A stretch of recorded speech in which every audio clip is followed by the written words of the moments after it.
and the patterns that they Mhm. embrace and engage and continue. And if they're not aware of, especially those negative things, because there just has to be, Yeah. I can't be a perfect parent.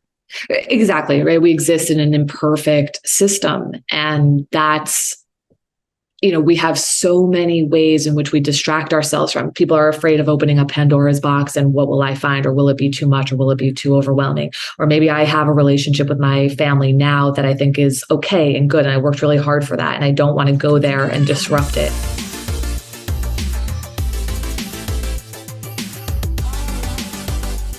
Vienna, as I talked about, when I saw that Nedra Tawwab and Whitney Goodman were recommending your book, you had my interest and, the origins of you. And right away when I got into it, what really came up was, I think we all know that we're influenced by our upbringing. That's not new news, but the gravity that you have given to it even went beyond. I've been saying a lot of times, no, that's our programming. And in reading just right away at the beginning of the book, I felt like, no, you're really showcasing, no, this is your operating system. And it kind of gave me a different perspective. And I found myself talking to my kids even about it, going, guys, for better or worse, you have my operating system, myself and your mom, and that's it. We got ours from here. That's what you got. And we're minimizing it. And I think that's what gravity is, the kind of word that came to me, that you have increased the gravity of saying, no, guys, this is it. This is the big deal. You don't just wake up and go to something different and forget about this stuff. It is who you are.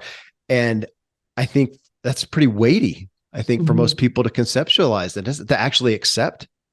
Yeah, I think it is challenging. It was hard for me, for a really long time. I ignored it and found ways to distract myself from it. Quick little blurb about my story is that my parents went through a 9-year separation divorce process that started when I was in first grade. And there was so much during that time and for all the years after of intense conflict, psychological abuse, manipulation, gaslighting, paranoia, emotional flooding, just all of it. And it was very uncomfortable and very traumatizing and very hard. And for decades, I sat with my parents divorced. Didn't affect me. They're good friends now, which was true, right? That was accurate. At a certain point, they would travel to my lacrosse games in college together. They'd come to my recitals. We'd have holidays together. Yeah. And so it was much more palatable for me to say that everything was fine. And I was a totally normal, healthy child, and it didn't have any type of effect on me. And I kept that narrative with me even into the beginning of graduate school. And I get a real kick out of it now. I'm like, oh my gosh, my professors and advisors, supervisors must have just been like, oh, sweet girl. You've got no clue. Here you are trying to get into the field of marriage and family therapy, and you don't think that your past had any impact on you. And I understood that later. It was really overwhelming. To be with pain was overwhelming. And to understand a little bit more about my story, while my parents were in the chaos, the role that I took on as an only child in a system that was, crashing and burning around me was to become the okay one. I'm fine. I'm unaffected. I'm unbothered. I'm all good over here. My thought process at the time was, you guys are so unwell that there's no room for me to not be okay. And I had maintained that role for a really long time. And so this idea of coming into contact with me actually not being okay, with me actually being affected, was so new, right? And so just to your point, there's a lot of things that get in the way of us being able to really be in contact with the pain and the experiences and the story. High level, where you started was, we all know, of course, that our childhood plays like some kind of role, but then we just kind of move on and we're like, nah, I don't want to, that was so long ago. That was decades ago. That's what got to me as I was reading your book and thinking about this, that what is it about us to me, I'm going to use the word ignorance, which I like that word. It doesn't mean dumb, just lacking knowledge, that we grow up, at some point we kind of get to the point generally of going, okay, I'm ready to go. And we take off and all of a sudden we're in college or a job or whatever. And we wake up and we're in our own place. We are our own person. We want to think that we're our own person. And now we can just do what we want to. It's kind of a clean slate, and realizing, holy smokes, it reminds me of the old, I thought of in reading the book, the old school, I know this is sexist and terrible, but finishing school for girls, kind of thing. And I'm thinking, and we need one of those for all of us, that we get out of high school, let's say, and somebody like a therapist goes, okay, what do we got here? Let's figure this out and unpack this and see what we're starting with, because you got a whole operating system. Let's get you fully aware of that and figure out what we need to, break you of, reprogram you of, what was great that you can leverage and expound on as well. But that's what gave me it got me feeling like with my own kids, I want to go, guys, we need to have a family meeting. You guys have been brainwashed. Right. Yeah. Well, but I feel like that's a big word, but it really feels like that. For you to be really clear and clean and figure out as best you can, figure out who you are, you almost need I don't know, what would you say? A reboot, or I almost felt like a re-brainwash, figure out who and what you want to be. Well, that's right. I mean, I think there's the space, the freedom to actually have your own thoughts and opinions and feelings. It's like our family systems are the first place where we get an education on just about everything. And we're told what to think and what to do and what to believe. And for many people, that programming and conditioning just comes along with us. There's never a point where we're like, wait a second, do I actually believe that? Or what do I actually think about this? Because we grow up in environments and systems where things are explicitly stated or implicitly implied, right? And we receive it as truth, as anyone does when you're a kiddo, right? Of course we do. And so, this idea of, okay, when do I get to question? Because not everything that was given to me is wrong, bad, misaligned, whatever you want to call it, right? Much of it is probably lovely and wonderful and supportive.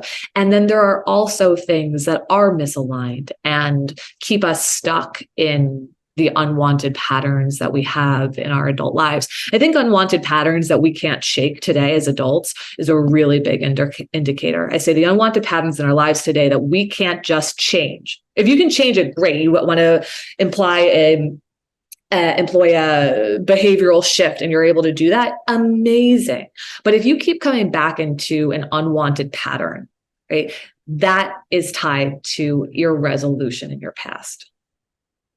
That is what really brought me to finally not just say, man, everything was great. I have no reason to have anything negative. I had a very relative, and I want to talk about this in a second, but relatively, untraumatic, small t, childhood. It seemed pretty great, and I'm grateful that you said that a minute ago. It may have been a lovely, wonderful, supportive, seeming home, but at the very best, it was dramatically limited. That's what gets me now. I mean, my kids are so limited by their influence, primarily by their mom and dad. And, we used to have many ages ago, we grew up in community, in a village, and it takes a village to raise somebody. And you had aunts and uncles and extended family and friends, and we were all there, kind of the big fat Greek wedding type idea, which I really like a lot of that. And now we're so isolated that my kids' experience is so limited. And even if I am doing my very best, I just can't expose them to everything. It gets me even, well, let's stop there, because then the patterns that they embrace and engage and continue. And if they're not aware of, especially those negative things, because there just has to be, I can't be a perfect parent. Exactly. Right. We exist in an imperfect system, and that's, we have so many ways in which we distract ourselves from. People are afraid of opening up Pandora's box and what will I find, or will it be too much, or will it be too overwhelming? Or maybe I have a relationship with my family now that I think is okay and good, and I worked really hard for that, and I don't want to go there and disrupt it. Or maybe I have a deceased parent, and if I find something and I can't have a conversation with them and there can't be any type of reconciliation, I'm afraid about that. Or the narrative that we hear, often, they did the best that they could with what they had, or, Yeah. well, their parents were so much worse than they were to me. So like, obviously they're on the right path. It's like we have all of these explanations and reasons and fears, and, all of that can be valid and true. And it is a distraction away from honoring our pain. Right? It's a distraction away from just being with what our experience is. And like you said, at the very minimum, even when we have phenomenal parents, there is an imperfect system that we are navigating. This work, The Origins of You, is not meant to throw parents under the bus. This isn't us going on a wild goose chase. This isn't us trying to point fingers or blame or stay in a victim position. This is about identifying and addressing what is true. Right? And honoring that so that we can move forward, so that we can have an inner peace, so that the life and the relationships that we say we want to have actually have an opportunity to shift, right? Because the past comes with us in the obvious ways many of us maybe know, but it also comes with us in really subtle ways as well. And if we're not tending to the original pain and wounding, as I put it in my book, it's going to keep running the show. Well, I want to go right there. Go. Yeah. It's page 37 of your book, revealing the wound. So talk about pain, because Vienna, I just had never related to that word. If you asked me about trauma or pain, I'd go, gosh, man, I used to literally say, and this is going to date my age. It was the Beaver Cleaver family, man. Everything was kind of good. And I won't name names, but I've had people in my life who have had pretty significant, acute, blatant trauma. And I've since then come to feel like sometimes I wonder if what you just talked about, the subtle trauma, is even worse because we tend to discount it. But I did want to ask you about those two words, trauma and pain. So a lot of people like myself they don't tune into those words. And I would say I would skew it worse on the man side, on men's side of not coming to those words. So I started working through that after page 37 in your book. Okay, what are some other ways that I might feel that word or resonate with that? And I thought, how about that moment of anger, to think back as a kid, a moment of, man, I was really angry, maybe I lashed out, frustration, something that felt really unfair. And I'm opening up some of my own Pandora's boxes, some things that happened. And it wasn't all from my parents. It was from other people as well, which you talk about too. A moment of being scared, a significant fear. And it got me thinking back I joke about it with my kids, but I was dramatically scared of the dark. I don't really know where that came from. And I don't know really where it ended. It didn't continue. I don't sleep under the covers, and I'm not scared to walk out in the dark today, but it was terrifying. And so to think back so I wanted people to hear that when you say pain and trauma, to think about, is that fair? Anger, frustration, unfairness, scared, fears, or something else that we should add there, because I hear you say, no, everybody, that exists to everybody to some degree. Yeah. I would say that everyone has some type of origin wounding. And the reason why I use, trauma, pain, wounds, the reason I use the word wound is because I think when we hear that word, we think of the physical. Everybody knows what a physical wound is, right? It's like, and especially when we're kids, right? We scrape our knee, somebody cleans it, they wash it out, they put a Band-Aid over it, let it get some air underneath it, tell you that's the best way to heal it. Then we take the Band-Aid off, there's a scab. And then of course, inevitably as kids, we bang it up against the chair and the scab falls off and it starts to bleed again. Okay. That visual representation is something that we all understand. That's the same thing with emotional and psychological wounds, right? Is that there is an original moment in which there is the anger, the reactivity, everything that you're describing in the book, right? I would say these moments where we don't feel worthy, where we don't feel good enough, where there's conditions for love. If I get straight A's, if I score the hat trick, if I am perfect, right? That's when I get love, connection, attention, validation, approval, peace, calm from the important people in my life. It's when we don't feel like we are a part of the family, we're the outsider, we don't fit in, in. We're the black sheep. It's when we don't feel important enough to the people who mean the most to us because they're prioritizing work over us, or they're prioritizing conflict, or they're prioritizing going on endless dates with new people because they're so focused on that they forget about what your experience is and what it is that you need. It's when we don't feel like we can trust because there's a betrayal or deceit or lies that are happening in our family, or when we just don't feel like our overall well-being is being considered, honored, respected, or protected. Right. And so it's like these things can, yes, of course, happen in these big ways. We know that, I think to your point, you have friends who have big stories. And what you're describing, I don't know what page it is on in the book, but what I talk about wound comparison, right? Where it's like, okay, well, how dare I even complain about this little thing over here when my buddy over here was sexually abused, when my other friend over here had, a parent who abandoned them. It's like my stuff doesn't even compare to that. And those are all things that are distractions away from honoring our own story. When we do that, right? When we do that, we walk away from exactly what it is that we need to be doing. It makes me think, as you're saying that as I look and compare, maybe there's even room to say, man, I'm grateful that didn't happen to me. That is really, really harsh. And yet not to invalidate. And in reading that section on wound, you also got me to thinking, and as I was thinking about my own childhood, some things where I look back and my parents are not faultless, but there are some things that I look at and go, I don't know if there's anything that they really did do wrong in that instance. I, however, might have had an adverse reaction based on whatever, something that a friend put in my head or some perspective that I got, or I was just being a little butt, whatever it was. And but either way, I felt bad. So something happened. It was pretty benign. It could have been, everybody would have looked and gone, what? But for some reason I took it bad. And regardless of what I hear you're saying is a wound is a wound is a wound is a wound. If it is, a wound is, that's it. A wound is a wound is a wound. And I think, there's a story that I share in the prioritization chapter about a client who I call Andre. And he talked about how he has a single mom who was working multiple jobs. She'd work doubles every day except for Sundays. They would go to church together Sunday morning, and then they'd have brunch together afterwards growing up. And he loved and respected his mother so much. It was, he wanted to protect her so much, and he could really rationalize that her working these double shifts was her way of prioritizing him. Right? He understood that, but it didn't move him away from what the desire to be prioritized by her through time spent.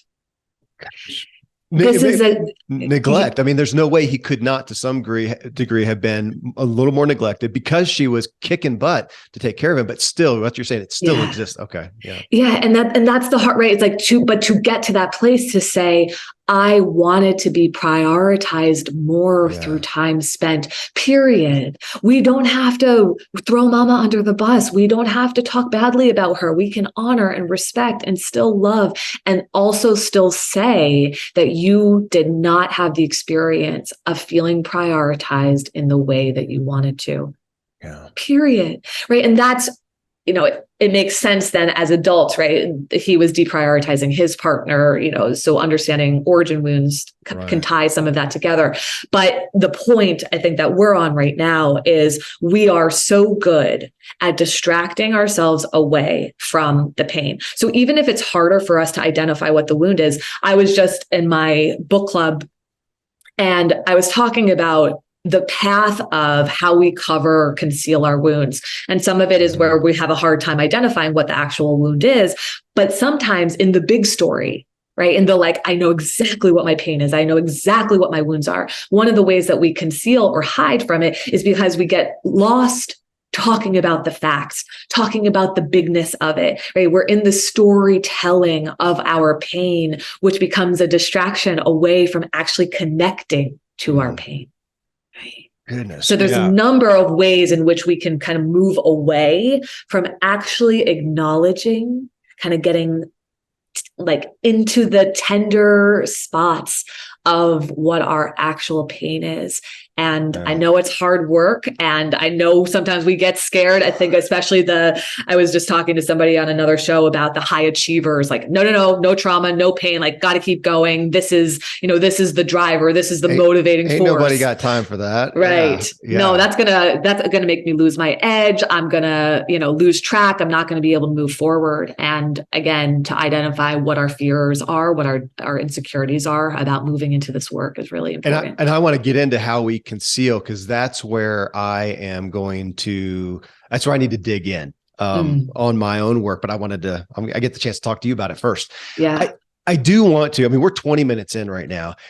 And the honest to God thing that really hooked me in your book was just, and again, I think this was right at the beginning, but it was the you had me right there, was the aspect of acceptance, attachment over authenticity.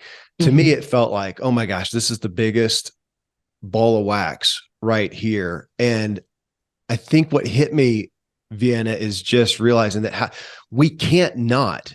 So set up the premise. You're saying as kids, as in our upbringing, we are going to pursue acceptance, affirmation, all the A's, all these things. Attachment is what we're going to pursue that above our own authenticity, and we really can't not. That is just basic humanity. But then when that becomes a habit, which it kind of has to at that point, then we find ourselves at whatever age, whether it's 10 or 20 or 30, and we don't really know how to be authentic. And that's honestly my story, Vienna, of realizing I embraced some aspects of performance and people pleasing. And it's hard for me to bring up some great trauma, but I just found out, man, if I do that, I make people happy. I get what I want, if nothing else. Maybe it was selfish to some degree even. And I embraced that to the point, and until I came to a point of burnout. And realized, oh my gosh, I don't even know what authentic to myself looks like. And that's a big question I want to ask you, but let's go back to that. Just share that aspect of that reality of what you're saying is we all, by proxy in our upbringing with that operating system, we are going to gravitate towards seeking attachment. And that is going to eclipse us being authentic. And from that, it feels like it's pretty common that you're not even going to know what your authentic self is, much less how to operate in it. Yeah. I think there's certainly circumstances where we might have a family system where authenticity is welcomed and there doesn't need to be that trade. But I think that there are probably more environments in which I say these are our lifelines, authenticity and attachment when we're kiddos. And Dr. Gabor Mate talks about how if it is attachment that is threatened, authenticity has to be traded, right? And so this idea of when we're tiny little humans in the world, to be myself, to honor that means that I lose you, or to be connected to you means that I have to lose myself. Right. And that happens far too often. I wouldn't say that it happens to every single person, but it happens far too often, right? To believe that I need to exit who I am in order to stay connected to you, because we need that as kids. That's our survival. Of course we do. Of course we choose attachment over authenticity. We want to be accepted. We want to be loved. We want to be safe. We want to be taken care of, right? Our need for survival exists there. And it is in that space, though, where I say in the book that we learn to self-betray. It's where we learn to self-abandon, and it becomes the way of existing in the world. To your point, right? It's like you became a pleaser or a performer or a perfectionist. It's like I became easygoing and needless. I thought it was, I thought, and I'm struggling not to continue thinking, this is what I have to break. I felt valiant in it, Vienna. Honestly, I felt and just I can take what I had a friend say that, dude, you just take whatever anybody dishes out and you just don't react. You can just, he kind of meant it as a compliment maybe, but when I heard it, I thought, because as I'm growing into this, what's the authentic me? Self-betrayal was, I thought that's what you do. You take care of stuff. You don't let yourself get in the way, which may be good if you're in battle or something like that. But in intimate relationships, it didn't work. And I was at the cusp of realizing that. Yeah. And, we don't have to get deep into your story, but I know you were saying, I don't know that there's sort of this catalyst, this event in which I was required to do that. But it's what I want to offer here is that sometimes it's through experience in which this happens, but also sometimes it's through observation. Maybe you watched someone in your family system self-betray in some way or exist in an inauthentic way. And that became something that you wound up absorbing. Again, that might not be true for your story, but I think for any of the listeners who are like, well, but nobody ever forced me to do this or that. But did you watch someone you loved live that way? Well, and even the culture, as you were talking about attachment, Vienna, I started thinking about, and I don't want to piss off the wrong people that can actually kill me, but I literally started thinking about like military forces guys, and all the manly stuff. And what is their mantra? Man, it is the core above all else. It is the team above all else. We don't think there's no emotions. There's no family. There's almost no God, man. It is just, and that desire for attachment that we applaud as a culture. So who knows how much of that a movie I saw or a TV show or a group of people in that kind of, and I looked at it, thought, yeah. And I grab onto that, and all of a sudden, man, there's no place for authenticity. You are about attachment. You are about belonging, which, as you talk about, is our core desire and how to belong and be authentic. Almost, I think, for a lot of people hearing this right now, you can feel like that's impossible. You've got patients in front of you all the time that have got to feel like I had a therapist tell me, I have no file for that. I have no file for that. Is that where you find a lot of our culture right now, even if they hear the message? Yeah. I think it's so scary because of what the fear of loss is, right? What the threat is to us. Because when you grow up, again, internalizing doesn't have to even mean that someone said it out loud to you or, that you had some massive experience of it, but internalizing that I need to be this way, fill in the blank, whatever it is, right? In order to be safe, connected, close, validated, approved of, loved, accepted, whatever, right? The idea of now as adults stepping out and saying, okay, but I actually disagree with you. Or, oh, this is actually how I'm feeling. That was so hard for me to do. I was such I shared this earlier. My parents' divorce, so chaotic. I'm this fly under the radar, have no needs, pretend to be unaffected, pretend to be fine all of the time, because that's the best way to move through this scenario. And that made me into a needless woman who similarly was, kind of existing in the cool girl persona, which meant, again, I had no needs. I was unaffected by things. Yeah, whatever you want to do, that's totally fine by me. Don't worry about me over here, right? And what happened with that meant that I was constantly boundaryless, right? I was constantly avoiding where the line was for me, where I had a preference, what was acceptable, what was respectful. I was in a relationship in mid-late 20s, and the guy I was dating, I thought I really saw a future with him. His ex came back into the picture, and he was trying to decide whether or not to go back into a relationship with her or to stay in the relationship with me. And boom, there it was. Oh my gosh, of course, take all the time you need. This must be so hard for you. Right? Yeah, it's like, it's hard to say it out loud even now, where you're like, oh, that's a bit cringy. It's a bit hard. And yet, of course, I said that because I was so scared to say I was affected, to say that I didn't like something, to say that this didn't feel respectful, because what that meant was, no, there's no room for that. One, the other layer of it is that I alluded to this, there was, part of my worthiness wound generated from my dad when I was really easygoing, love, connection, help, support, all of that was really available to me. When I was difficult or I stepped out of line, quote unquote, AKA being a teenager, then I would be punished through silent treatment. And so that would go on for days or weeks sometimes. And I really learned, again, it was kind of restored there, that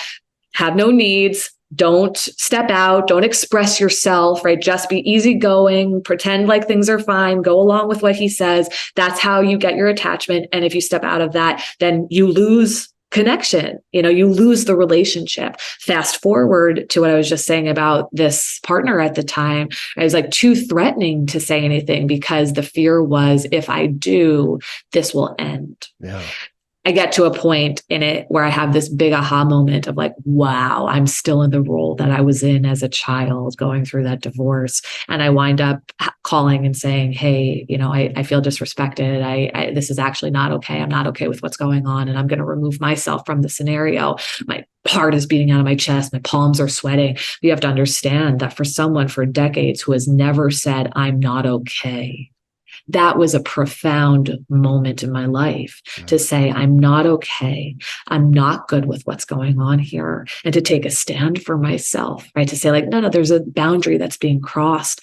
And, that was it. Like, this was a huge catalyst for me where it's like, oh, it's okay to say this out loud. It's okay to be not okay, to say things that are not fine when they're not fine. And it's speaking to the authenticity, right? Is to be fully expressed in what is true and honest for you. And that's what that moment was for me, was really stepping into the authentic expression of what I was actually feeling, and knowing that authenticity, there's a risk, right? I think sometimes we want to kind of package it in some way where, okay, as long as the outcome is what I want it to be. The outcome was that the relationship ended. The outcome was I never spoke to him again. That was the end of it. That was it, right? It's like I had to be okay with an unwanted outcome. I had to be okay with leading with my authenticity being more important than trying to control an outcome.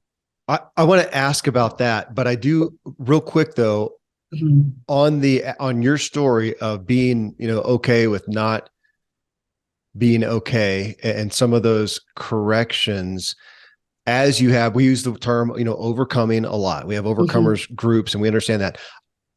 I often struggle with that because the overcoming, I think we tend to think of as eradicating. So do you now say, okay, so now I'm aware of all this stuff and I'm good. It all comes easy now. It's natural. I totally reprogrammed myself. Or is it more of, no, now that I'm aware, I still tend to react very similarly, naturally, but I can real quickly or almost automatically get to the point of self-correction.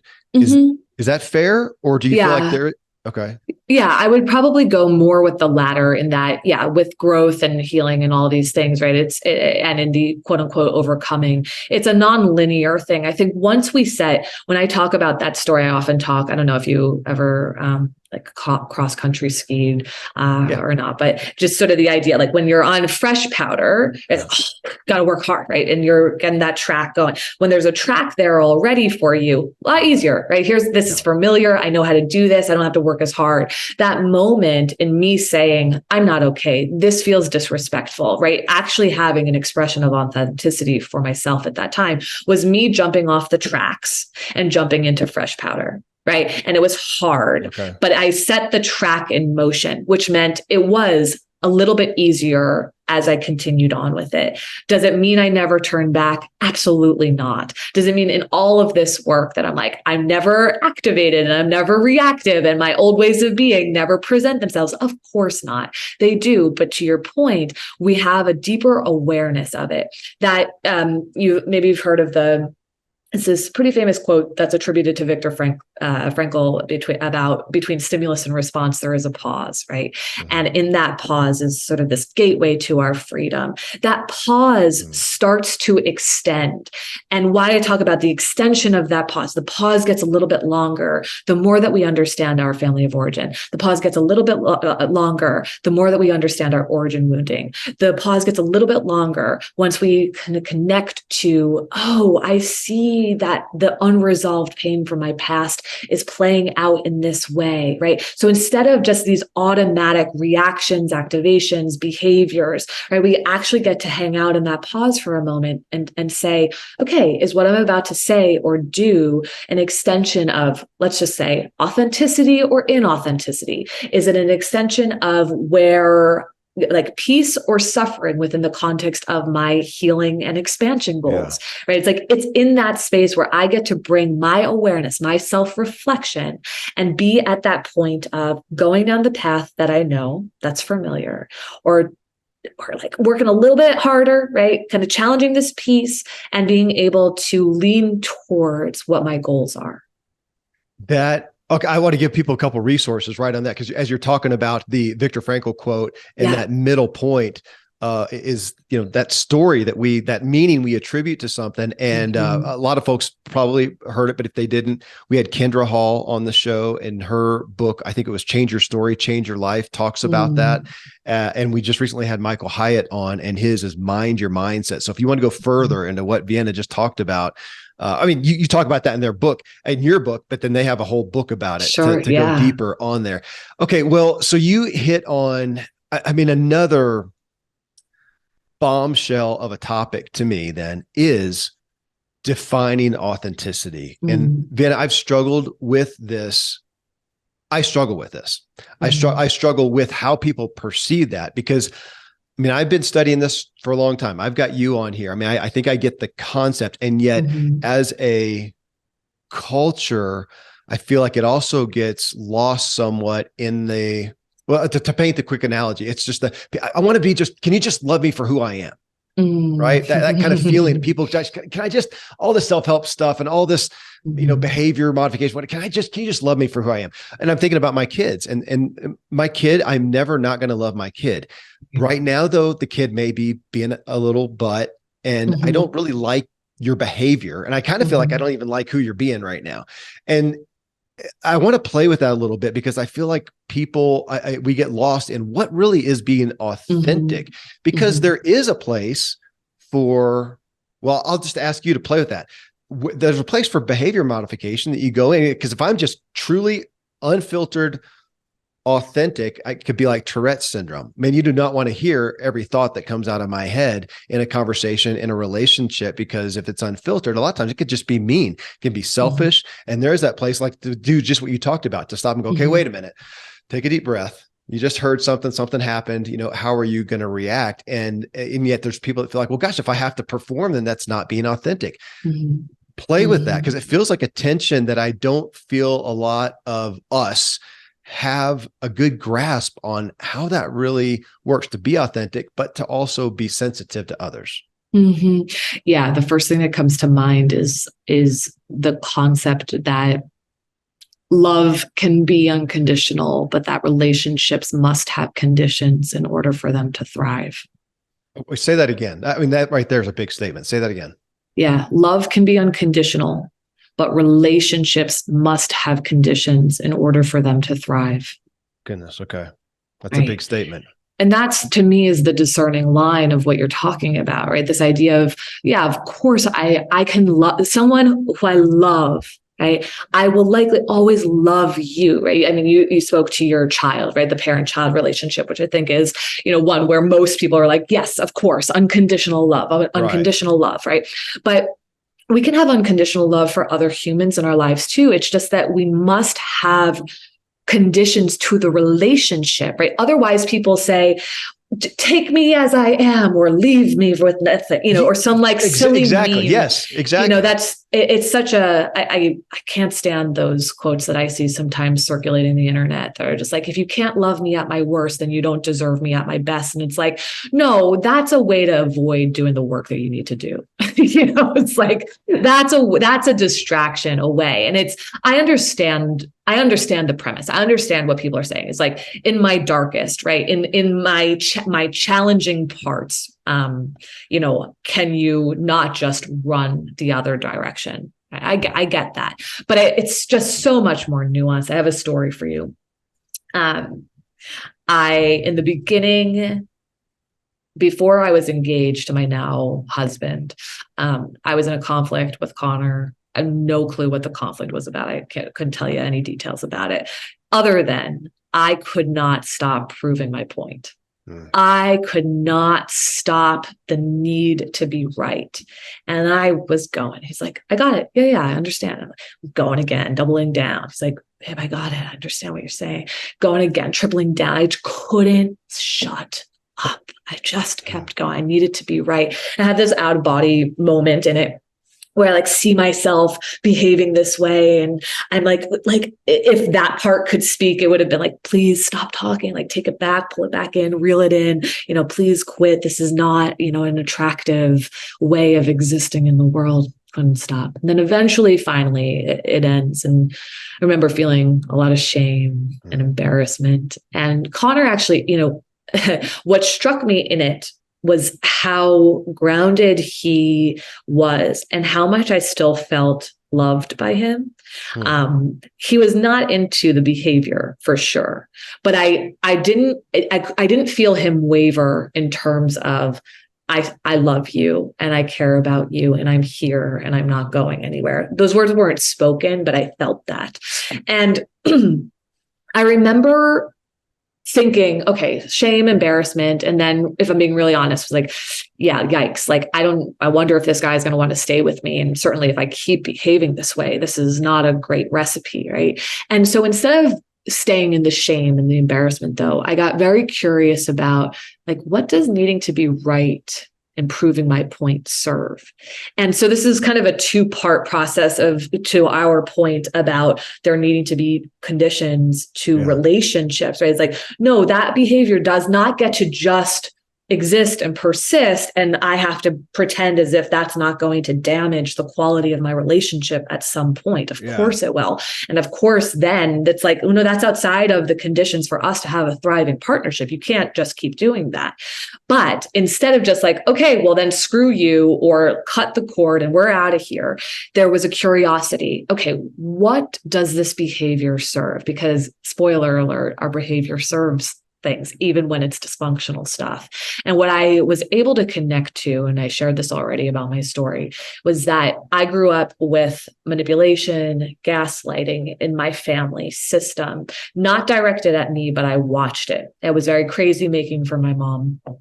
And from a really early age, I understood that unless I track things, unless I am quite literally right about the details, I am unsafe. If I'm right, I'm safe. If I'm not right, I'm unsafe. Right. And that was, again, such a profound kind of aha light bulb moment for me to be like, oh, okay, makes a lot of sense why this part gets activated in a conflict. Like I said, had no clue what the conflict was about, but the need to be right and prove my point was my way of creating safety for myself. Now, okay, behavior makes a whole heck of a lot of sense when you understand my history, my family system, and my origin stories. But fast forward, guess what, Vienna? You can't just behave that way in partnership with this person who is not manipulating you, who is not gaslighting, who is not, creating any type of unsafe environment for you. And I had to shift from like this shift into the mature, wise adult experience, right? Is, obviously it takes work and we earn it and all of that, but there is something about being able to reflect on the things that we do that are disconnectors, right? The things that we do, right? How we contribute to whatever the relationships are, whether it's partnership, whether it's our own children, whether it's our own parents in this, later chapter of life, whether it's our friends, our colleagues, strangers on the street, whatever it might be, right? To see the ways in which we are contributing to the disconnection, the demise, the dysfunction of the dynamic. I think I was looking at your Facebook, or I'm sorry, your Instagram feed, which I'll probably say this in the intro, but you've got, I don't know, 700, 800,000 people on there, something like that. And I also saw one, I've got Terry Real on the feed because he was on the show, and a couple of his posts today were about the wise adult as opposed to, I think he says the maladaptive child. Does that sound right? Yeah. Yeah, that sounds right. Okay, that I'm showing up because as you're sitting there talking and telling the story, I'm thinking about, it's so easy to think about on the condition. And I'm going to say your quote again, love can be unconditional, but relationships must have conditions in order to survive. And I'm thinking of a little kid, on the playground, and somebody does something, maybe it's not super nice, and they hit, and you come over and go, okay, Sally, it's, if you're doing a good job, I guess you would validate, hey, I'm sure what what Barbara did was upsetting to you, but we can't hit. We can't hit. That's something. And even if you are, like you were talking to Ishtar, even if you were being gaslighted or manipulated, whatever, you still don't, it's still not socially acceptable to hit. But there's something in there where we still missed it, or we tend to, because we'll tend to come over to the kid and just say, hey, you just be nice. Just be nice. Just curb it, can it, whatever, just be nice. And we're not. And is that where we go wrong? Because we're not validating the kid's feelings or our own feelings, even though you can't do that behavior. So how do we, feels like that's what you're saying. How do we authentic to ourselves and validate and work within those feelings, and yet still realize that if we're going to be in a relationship, though, we don't just unmodified, unfiltered. But, but people are saying that this is my authentic self, except it's generated from their pain. That's not. So it's my, say that again. So this is my authentic wounded self. And you're saying, no, you can be authentic in your what? Well, because that quote, right, that we're circling around is like, if you loved me enough, you would just, right, fill in the blank. You wouldn't leave me if you loved me enough, my infidelity wouldn't push you away. If you loved me enough, me being emotionally abusive wouldn't be enough for you to go, right? Like, and I know these are very significant examples, of course. And yet we know that people say those types of things, or, if you loved me, you wouldn't leave me just because I will not face my addiction. If you love me, you will not do this because of that, right? Like, that is something that is often communicated, whether it's explicitly stated or whether it's implied by the other person. And again, to that quote that we keep coming back to, right, where it's like, well, this is who I am. Well, okay, maybe, yes, this is who you are in this moment. But essentially what you're saying is, I'm not going to touch any of my irresolution. And because relationships ought to be unconditional, right? Because that would be the premise, right? Is that not just love, right? The relationship ought to be unconditional. I don't have to do anything about my irresolution, and you need to love me anyway. You need to choose me anyway. You need to stay with me anyway. And so love me anyway, maybe, sure. Right? I think we all love people who maybe are not going to face certain things, or they're not going to change up something. I still love you. Okay. But here's how I'm going to navigate this relationship with you, knowing that that's not something that you're going to shift or change. Okay. Right. But this idea that, especially in intimate relationships, right, this idea that, nope, this is my authentic self, right, is, again, it's the blocker. It's why relationships will keep ending, right? It's why, people can't actually get closer to you, right? I think authenticity is on the other side of resolution. Yeah, you've got me again thinking about, we want to be, is that cry to be unfiltered? Makes me think there was a movie. It's a popular movie, and they're on this planet, and whatever the men think it comes out audibly. Whatever they think comes out audibly. It's kind of funny, but it was an action adventure kind of thing. And that'd be terrible. Like, again, I mean, the thoughts that, and we can get into, a spiritual aspect or whatnot there, but I mean, we have some crazy thoughts that go on in our head, especially in our culture where we see everything.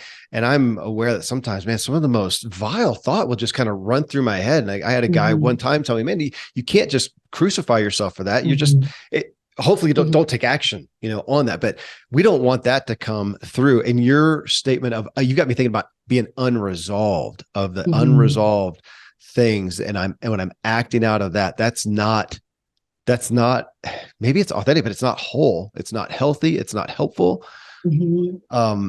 That's okay. And the other statement that you said in this segment of the book that really got me, and I don't know that I can even unpack it well enough, so I'll take advantage of having you here now. You said, this may be my paraphrasing. So when you get the validation, so when you are not being authentic and you're just externally trying to, manage other people's emotions and deal with that, and you get the validation and affirmation and acceptance by performing from these folks, now you don't trust yourself, and this is what got me, or the person you're getting the validation from. And so I'm thinking, great, I just sabotaged both of us. I just screwed me and I screwed you in the relationship. Because say that in a way, because that was my notes of paraphrase, and I should have pulled out what you said. But in essence, if you're not being, healthfully authentic to yourself, and you're just people pleasing and performing and trying to make people happy out here, you are sabotaging yourself. You're not being authentic to yourself. And now you don't trust them because their reaction to you, is based on a lie in essence. Well, that sucks. That's just terrible. That's a really crappy. It felt like, that's really it's enlightening. Honestly, Vienna is what I thought.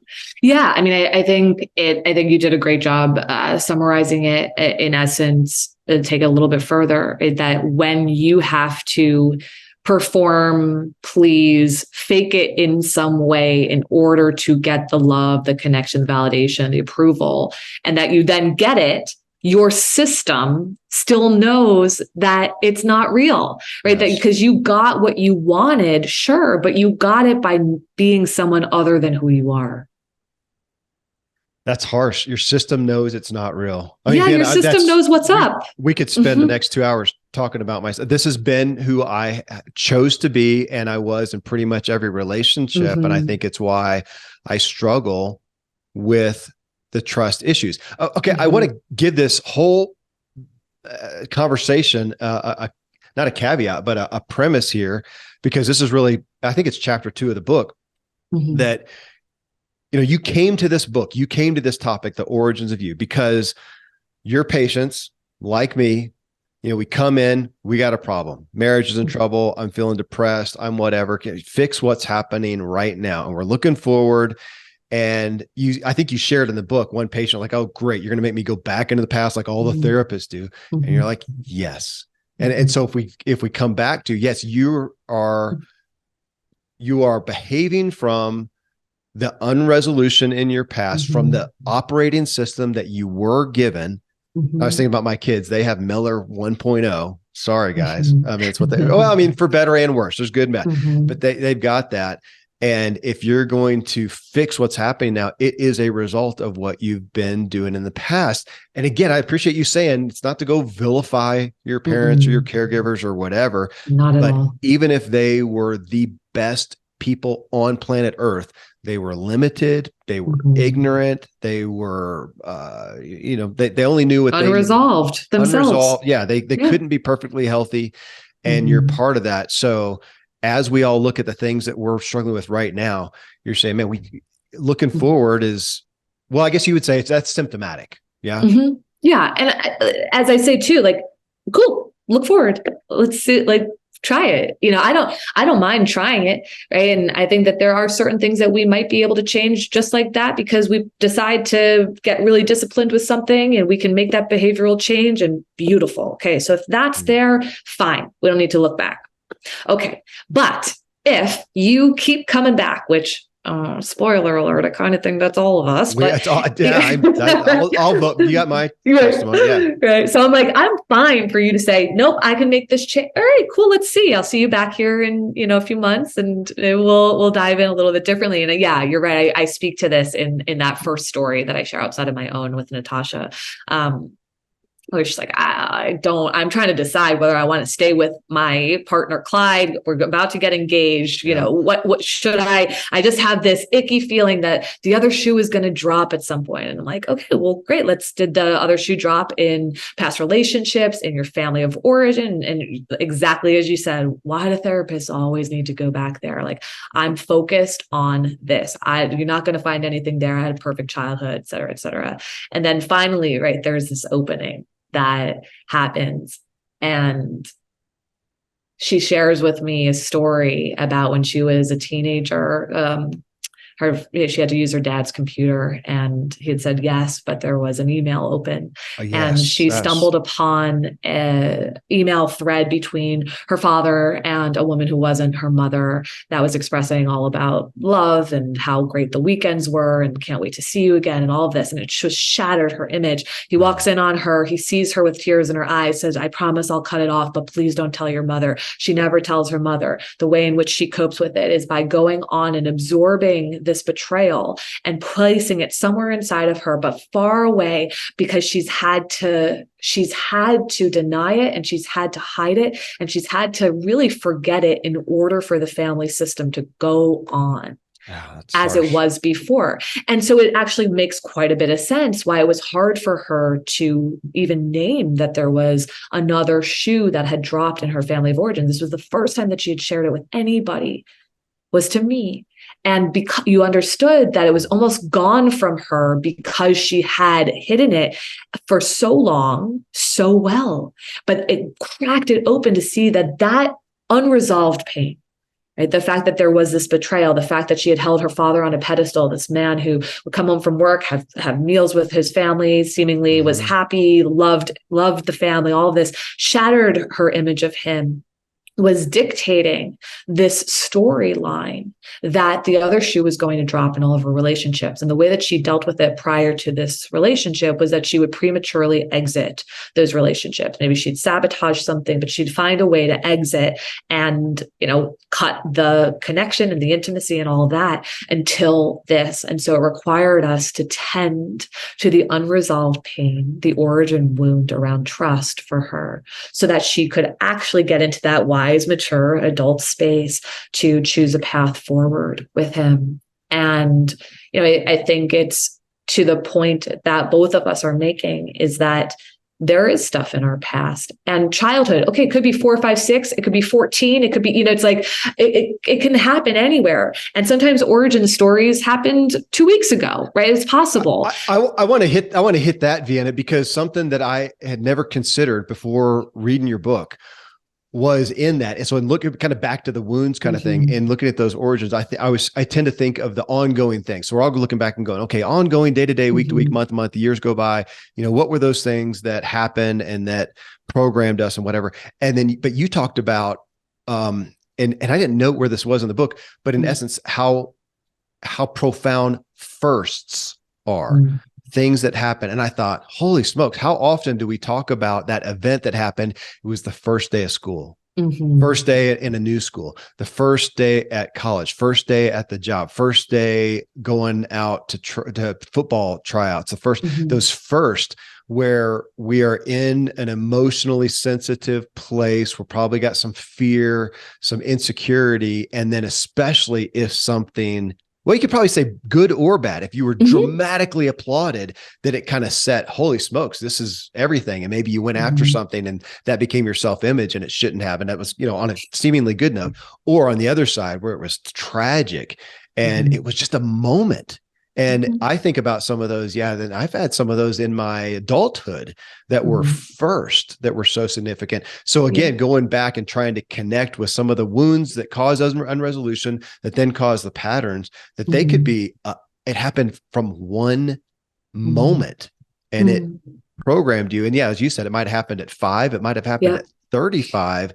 And I have not taken that into account. I literally, I read that, I think it was yesterday, that section. And I thought, dang, there's another audit I need to do. Let me go back and think about some of the firsts in my life, first child, first whatever, and think about how, what's going on there? What do I have? Those first, and then the first time that you didn't feel good enough, the first time you didn't feel like you belonged, right? You share a story of a client of mine where he had shared that at some point in middle school, the girl he liked, he had heard that she said that she would have liked him if he were taller. Oh, that's it. Wow. Period. And that alone, right, was dictating his sense of worthiness. He'd go on to be someone who needed to become friends with women before he would date them, so that there was more investment, because otherwise his height didn't feel, was so significant in his mind, right? So that if we're more invested, then maybe you will overlook this. Right. And it traces, right. It's like, here's this like, kind of throwaway comment in middle school.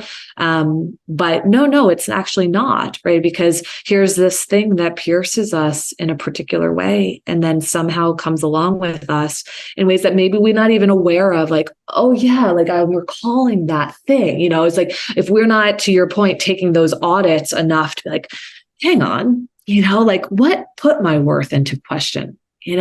How was I valuable to the people around me? Right? Was I valuable when I was the comic relief? Was I valuable when I was helping mom when she was sad? Right? Was I valuable when I was a phenomenal athlete and that's what made mom happy? It's like to really look closely at those things that maybe we haven't looked at. You're okay. You just said the word worth, and literally part 2 of your book starts off with that. And I was very impacted by some of the questions that you put in the book. That was one of them, in the aspect of self-worth, which has been somewhat of a thread here on the shows as of late, talking about that. And it has for me personally, which is why it is on the show, because I get to talk about what I want, and or what I need, I should say. And that aspect of worth, the question that you had, I think you had a patient setting or something like that, a group setting, or maybe it was what you were asking individual patients to finish the sentence, I'm unworthy because, and to sit and you had people shouting out stuff. And it's all these insecurities that I have not met a human yet who does not have an insecurity, and really who does not have one that you can kind of see. We can all see each other. So that'd be a great one to ask our friends to feel it. Hey, I should ask my buddies, hey, Randy, so finish the sentence as of me. Kevin's unworthy because, and say what you witnessed. He would give a list. My wife would give a list. Some of my kids would probably give a list, and they see my insecurities. We think we're hiding them, which is part of I think that's before part 2 in your book. And you have a list of the ways that we conceal and then the cost of concealing. And again, that's why you're on the show. We're talking about it, but I got some work to do to dig into those and how we're concealing and the cost of concealing. And I was thinking that people see my people who know me, they know what I'm doing. They know my insecurities. They know how I'm concealing it. I'm not fooling anybody but myself. And so to answer that question, I'm unworthy because feels life-changing, which I guess is what you see with your patients. Yeah. Do you know how you'd answer it? I'm unworthy because it would feed into perfection. I try to earn my worth by the things that I do. I'm unworthy because, what I know to say now, I wouldn't have in the past, is I naturally, okay, this is just my admission. I'm unworthy because I'm not limitless. Because sometimes there are relevant excuses, which I don't even like the word. I mean, it's a counseling session here. You can, you can. No, thank you for letting me flip the script for a second, because I think it's, it is so powerful. And I think for the high achievers and the perfectionists and those who, maybe have found a way to, accomplish quite a bit in their lives. And I'm unworthy because I haven't, even though I spent probably longer preparing for this interview with you than most anybody that you're going to talk with, which I think is why people listen to the show, but I still show up and kind of feel like an imposter, even though I know we're going to turn the thing on and we're going to do a show and we're going to do a great show and, hundreds of thousands of people are going to listen to it. I still show up feeling like I haven't done enough, because that's part of my life as a pro cyclist. I haven't done as much as the other. I'm not prepared enough. So I might have to suffer more. So again, back into the, it is. Oh, it's so good. It is. It to can acknowledge be good. it. Yeah. To acknowledge it that way. Yeah. And then it's doing the work of it. And then, which is, gosh, isn't that the title of, I think one of the ending points of your book? Well, I have to pull the contents up here, is then, and that's where I was actually reading this morning, is how to take all this and make it stick. Your reclamation is what you titled the last part of it, is making it stick. Vienna, I do want to hit a big thing. So I come from I'm going to say a heavily religious background. I'm not going to, but I think this is something that has infiltrated our entire culture, at least in America, and I think beyond that. And I'm actually going to pull out a scripture because it's so invasive, which sounds like a bad term, but it's in Matthew. So in the Bible, book of Matthew 22:37-40, you shall love the Lord your God with all your heart, with all your soul, with all your mind. This is the great and first commandment. And the second is, you shall love your neighbor as yourself. I grew up with that statement. And it wasn't just like preached from my parents or whatever, but that was the context of the South, the Bible Belt, the church, the Christianity that I grew up in. You shall love your neighbor as yourself. Nobody ever talked about how you love yourself. Didn't exist.